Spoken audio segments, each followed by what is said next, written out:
Sukkur bureau chief ملت news سید ضیاء الرحمان۔ جمعیت علماء پاکستان سکھر کے زیر اہتمام 6 ستمبر یوم دفاع افواج پاکستان کے شہداء کو خراج تحسین پیش کرنے اور کشمیریوں کے ساتھ اظہار یکجہتی کے سلسلہ میں مدرسہ جامعہ غوثیہ رضویہ باغ حیات علی شاہ سکھر میں تقریب کا انعقاد کیا گیا۔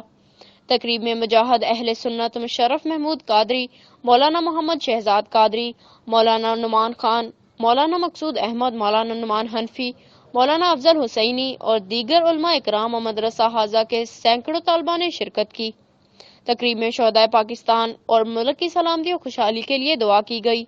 تقریب سے خطاب کرتے ہوئے مہمان گرامی اور علماء اکرام نے 6 ستمبر 1965 کی جنگ کے شہداء کو خراج عقیدت پیش کیا اور ملک کے لیے کسی بھی قسم کی قربانی دینے سے گریز نہ کرنے کے عزم کا اظہار کرتے ہوئے کہا کہ بھارت 1965 کی جنگ کو یاد رکھے۔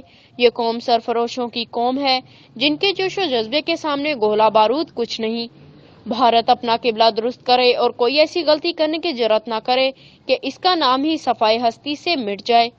علماء کرام کا کہنا تھا کہ کشمیری ہمارے بھائی ہیں اور پوری قوم کی ان کی آزادی کی جدوجہد میں ان کے ساتھ ہے۔